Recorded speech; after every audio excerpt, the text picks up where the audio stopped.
Schengen vizesinde Türk vatandaşları için yeni dönem.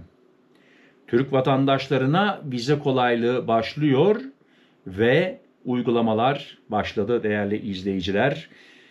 Hepinizi canı gönülden selamlıyorum. Kanalıma hoş geldiniz.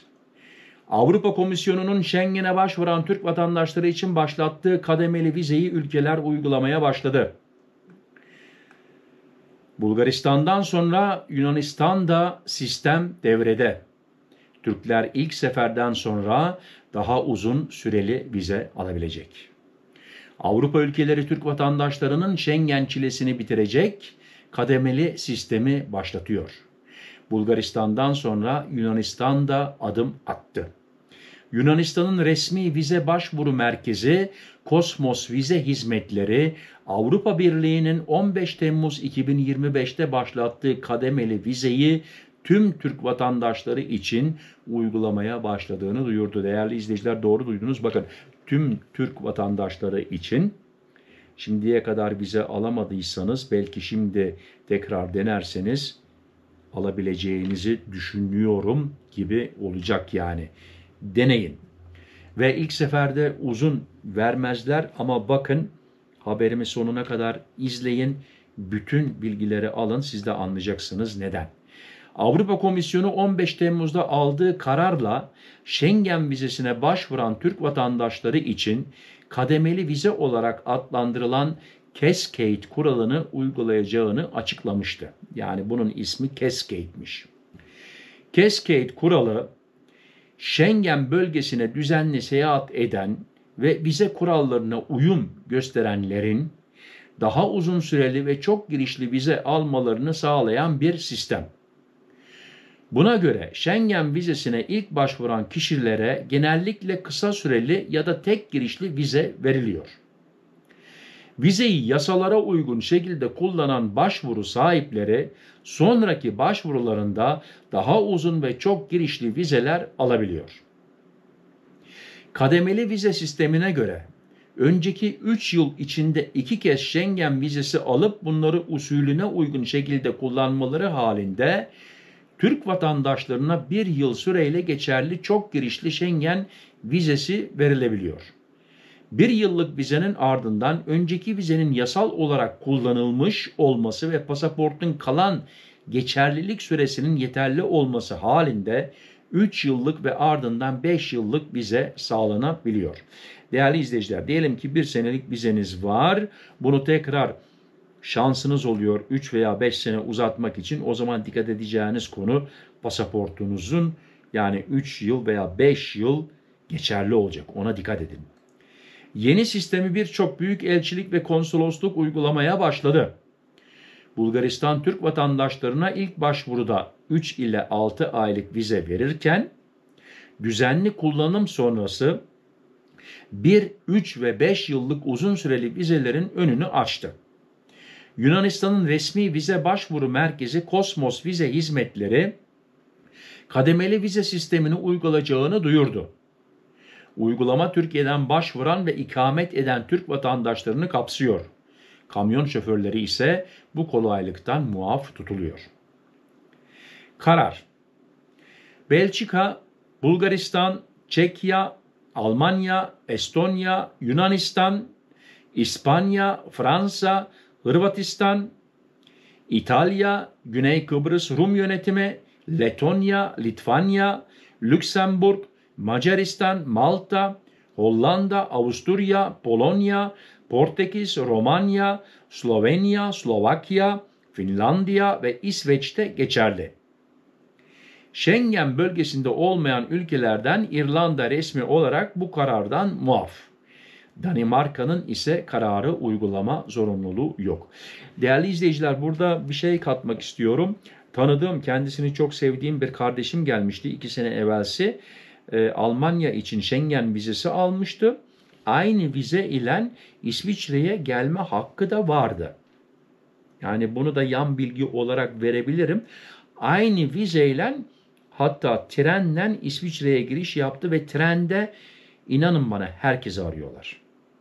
Yani arabayla belki kontrol etmezler, geçersin arada ama trende inanın bana teker teker herkes pasaportunu gösteriyor ve ya kimlik ya pasaport ve vizen olmadı mı inanın bana istasyonda indiriyorlar ve geri çeviriyorlar. Yani yanında polis duruyor, öyle salmıyorlar seni, geri çeviriyorlar. Bunu kendim yaşadım seneler evvelsi daha AB MAB yoktu o zaman. Hatta biz İsviçre'de Türk pasaportundan Almanya'ya öyle kolayca geçemiyorduk. İsviçre pasaportundan geçiyordun. Almanya hatta bizden bile vize istiyordu o zamanlar. Bakın. Son yıllarda Türk vatandaşlarının Schengen randevularında yaşadığı uzun bekleme süreci büyük tepkilere yol açmıştı. ABD'nin yeni sistemi güvenilir yolculara kolaylık ilkesiyle bu sorunu hafifletmeyi hedefliyor. AB delegasyonu daha önce yaptığı açıklamada bu kararın Türkiye-AB göç yönetimi işbirliği kapsamında alındığını vurgulamıştı. Değerli izleyiciler, belki şimdi diyeceksiniz biraz evvel söylediğim için İsviçre. Geçen de gene bir kardeşim yazdı, Bursa'ya gelmek istemiş ama tarih uymamış. Ben Bursa'dayken ben her sefer hazırım. Benimle tanışmak isteyene kahve içmeye devamlı, yani böyle konularda açıkımdır ve mümkünse benim de zamanım varsa tabii ki İsviçre'ye gelirseniz, bana adres verirseniz, imkanım olursa, fazla uzak olmazsa yanınıza bile gelebilirim. Kahveniz de benden olsun. Hiç sorun yok. Türk vatandaşları Schengen vize başvurularında en çok Yunanistan'ı tercih ediyor. Evet, bu sene Yunanistan'a çok giden oldu. Biraz yaz aylarında Yunanistan'a gidenler çok oldu. Sebepleri galiba fiyatlar yüzündenmiş. Ben öyle duydum. Yanlışım varsa beni lütfen yorumlarda kontrol edin. Geçen yıl Yunanistan'a yapılan başvuru sayısı, geçen sene bakın, 296.377 ile en yüksek seviyeye ulaşmıştı. Bana kalırsa bu sene daha fazladır o. Yunanistan'ın sırasıyla 215.506 başvuruyla Almanya, yani 215.506 başvuru Almanya yapılmış. 151.640 başvuruyla Fransa. Ne bileyim, Almanya ile Fransa çok seviliyor. Fransa takip ederek en çok talep gören ilk 3 ülke arasına girmişti. Öte yandan en az vize başvurusu alan Schengen ülkesi ise 1303 başvuruyla Letonya olmuştu. Bu ülkeyi 2006 başvuruyla Estonya ve 2163 başvuruyla Portekiz izledi.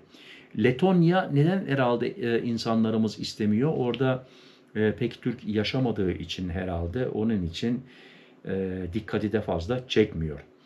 Değerli izleyiciler, şimdi tekrar söylüyorum, belki tanıdığınız vardır. Vize için bakın kolaylıklar başlamış. Süreler uzatılmaya başlamış. Belki bir tanıdığınız vardır. Gelmek ister Avrupa'ya, gezmek ister.